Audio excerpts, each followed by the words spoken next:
Hey everybody, Shoebox Legends here. Thanks for joining me for the second and final installment featuring the goodies that were sent to me recently by my buddy Brian, who's known as Walk and Balk here on YouTube.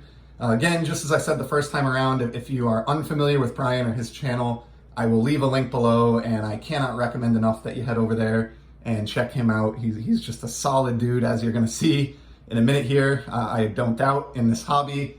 Super generous guy, incredibly friendly, and just one of the good guys, one of the many good guys in this hobby that we enjoy. Very grateful that I'm able to call you my hobby friend, Brian, and just want to thank you again for this great package. So last time around, there were just so many cards included in the bubble mailer that I couldn't get through them all in a reasonable amount of time, so I cut it off at about 15 minutes and saved this other taped up stack of singles for this video today. So let's see, if you missed the first part, definitely go back and check that out, but let's see what Brian sent in this second package here. And I see something I like a whole lot right off the bat on the top here.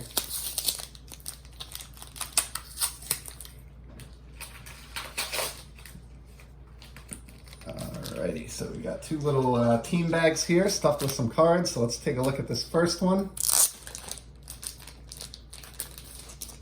Alrighty.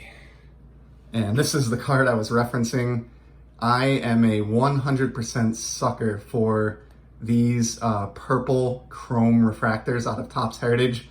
I've opened a decent amount of retail Heritage this year. I'm attempting to complete the set and hobby box as well, but haven't been lucky enough to pull one of these yet myself.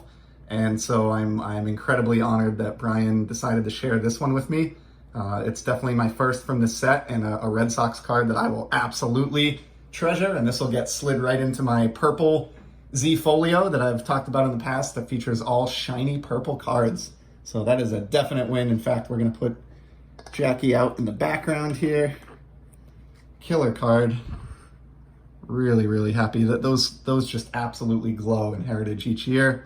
Here's a Chris Sale. So we saw this gallery card in the original, in the first part of this trade package, but this looks like some kind of a chrome or refractor type parallel of the same card. So it's a little bit difficult to make out in the light here, but it does have a good amount of shine along the border and a lot of gold foil as well. So pretty cool to get the base and parallel versions of that. Here's a nice Heritage Minor League Garen Sakini. I am probably butchering his last name. I do know who this guy is, and I've collected quite a bit of his cards. I just don't know how you properly pronounce his last name. But this is really cool because this is a black variation, which are somewhat tough in Heritage Minor League. You can see here, this is serial numbered. I'll see if I can get in the light. There we go, out of 105 copies. So while it's a somewhat obscure subject, that's a relatively rare card, and I love minor league cards. And of course, this is featuring the Pawtucket Red Sox, who played up the street from me, and I referenced them in the last video as well. So super cool one there for the PawSox collection. Here's a Jason Groom Pro Debut Green. Let me get this into frame here. I don't think I've ever seen a colored parallel from this year's Pro Debut set. This is a 2017, and this is a pretty limited card too. It's just 99 copies. So Brian is really hooking it up here with these serial numbered scarce cards. And to keep it rolling, here is a fantastic pre-rookie card of my guy Xander Bogaerts. This is, he's prominently featuring the Pawtucket Red Sox logo on his batting helmet here, and you can just tell how young Xander is in this photo. Super awesome card. I really feel like the Topps Heritage Minor League and the Topps Pro Debut cards are just really, really underappreciated and undervalued when it comes to some of these star players. And like the other ones that I've shown in the first installment from this trade package, this Bogaerts will be going directly into my Xander Z folio. And then here's one more. This is a Sean Coyle for the Portland Sea Dogs. And I think this is a gold parallel of the 2015 Pro Debut card of his. And again, this one is numbered out of just 50. You couldn't have known this, Brian, but I really love minor league cards, and especially scarce minor league cards. This is an absolute winner for me. We've even got a red matching top loader. I mean, it doesn't get much better than that as a Red Sox fan. And what's cool about this, as this video is airing, I've actually pre-recorded it. I am up in Maine right now, enjoying a vacation only an hour or two from where the Portland Sea Dogs play. That's a pretty interesting coincidence there. And we've got one more pouch here. This has some cards in Card Savers, and the first one is an amazing buyback. We got a 72 Red Schoendienst, who is a Hall of Famer, and I mean, I am kind of speechless. I absolutely love buyback cards. I've covered this in a previous episode, but they're really obscure. I know they're not everybody's thing, but I absolutely adore them, and this is one for a future video. In fact, these cards may prompt me to make that video. But one way that I've decided to enjoy buybacks is I've made a Franken set, which is a binder that's actually on the bookshelf in the background here, that contains enough pages to hold 792 Topps cards. And I am trying to fill it with buybacks from any year in any buyback program. The only rule is the number that's on the back of the card has to be correct for the slot that it's in the album. So for example, this Red Schoendienst, this is card number 67. In the 72 Topps release. So what I'll do is I'll take this buyback, open up my Frankenset album, see if the slot that this would be in, slot 67, is empty, then it'll just go right into the page. If I already have a buyback in slot 67, I will make a judgment call to see who wins out between that buyback and this one, and the winner goes into the binder.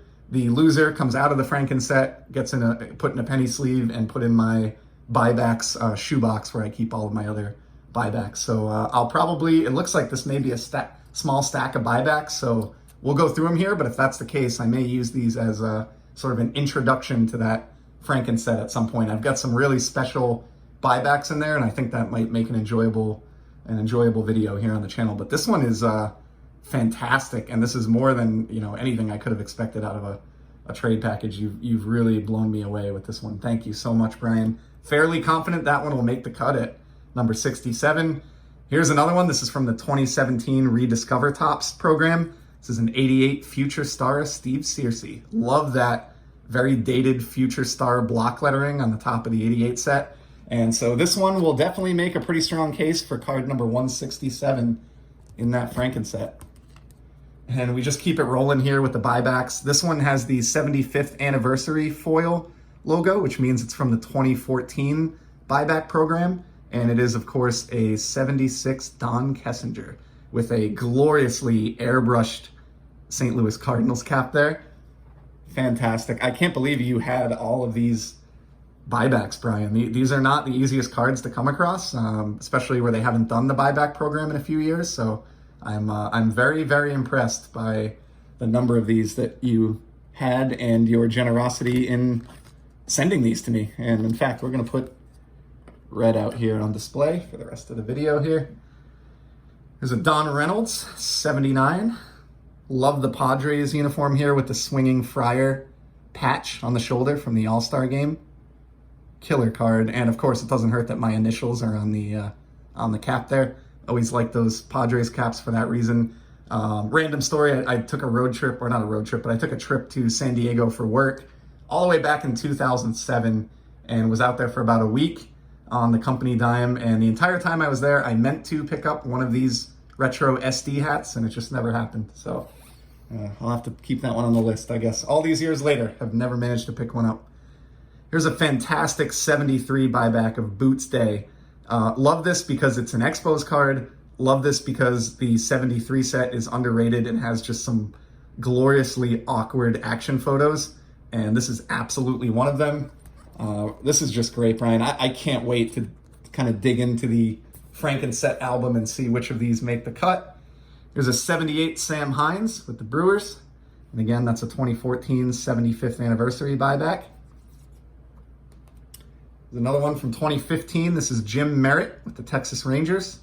And it's the 2015 Topps original buyback program. But of course, this card is a 74 Topps release. And then we got two more here. It's a Texas Rangers team card from the 73 set. Love and miss these old team cards. Really cool. And we close it out with a Gene Locklear. So Brian, thank you so much. Really appreciate it. I'll be back soon with a Frankenset post to feature those. And in the meantime, thanks everyone for stopping by.